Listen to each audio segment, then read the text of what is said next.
काल माझ्याकडे एक पेशंट आले आणि त्यांनी म्हटलं मला की मॅडम माझा कान खूप दुखतो.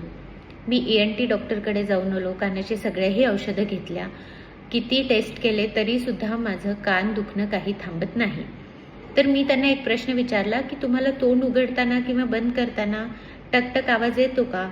तर ते म्हटले हो. आणि त्यांचं हेही उत्तर होतं की मॅडम हा आवाज तर खूप वर्षापासून येतो, पण मी कधी त्याच्यासाठी ट्रीटमेंट घेतली नाही किंवा कोणाला सांगितलं नाही. आणि इथेच त्यांची खूप मोठी चूक झाली होती. तुम्हालाही तोंड उघडताना टकटक आवाज येतो का? कान दुखतो पण कानाच्या सगळ्या तपासण्या नॉर्मल असतात, असं असेल तर तुम्हाला जबड्याच्या सांध्याचा आजार असू शकतो. जबड्याच्या सांध्याचा आजार म्हणजे काय? आपल्या जबड्याला कवटीशी जोडणारा एक छोटासा सांधा कानाच्या पुढे असतो, त्याला टेम्पोरोमॅन्डिब्युलर जॉईंट असे म्हणतात.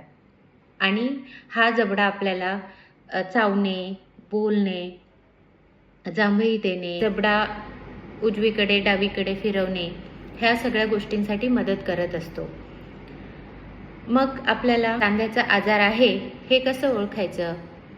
समजा तुम्हाला तोंड उघडताना टकटक आवाज येत असेल, कान दुखत असेल पण कानाच्या कुठल्याही तपासण्या किंवा कानाची औषधं घेऊन तुमचं दुखणं कमी होत नसेल, किंवा जबडा उघडताना, जांभई देताना, जेवण करताना तुम्हाला त्रास होत असेल, सकाळी उठल्यानंतर तुमचा जबडा थकल्यासारखा वाटणे किंवा चेहरा थकल्यासारखा वाटणे, जबड्यावर ताण पडणे, ह्या सगळ्या गोष्टी जर तुम्हाला अनुभवत असतील, किंवा तुमचा जॉ लॉक होणे म्हणजे जबडा लॉक होणे. जबडा लॉक होणे म्हणजे काय? आपला जबडा एकाच ठिकाणी थांबून जातो, आपल्याला तोंड उघडताही येत नाही आणि तोंड बंदही करता येत नाही.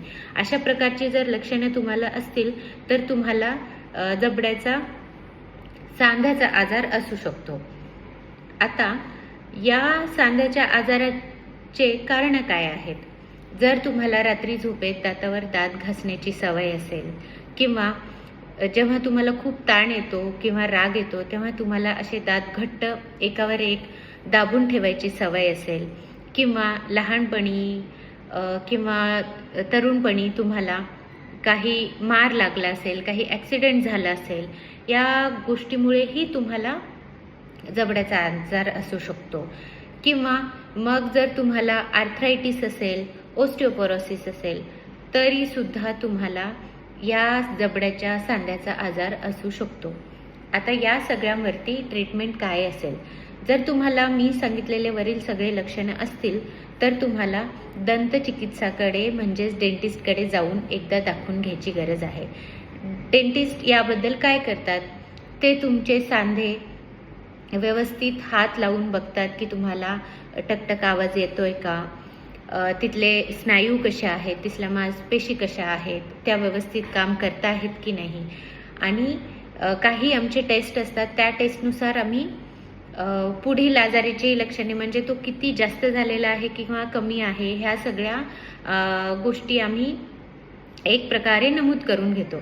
जर यावरही आम्हाला वाटत असेल की नाही आता आपल्याला काही दुसऱ्या टेस्ट कराव्या लागत असतील तर आपण मात्र CT स्कॅन, एक्सरे किंवा MRI ह्या तिन्हीपैकी आपण एक पर्याय शोधून पेशंटला करायला लावतो. आणि त्याच्यानंतर आपण तो सांध्याचा आजार किती जास्त किंवा कमी आहे या पद्धतीने आपण पुढे त्याचं निदान करतो.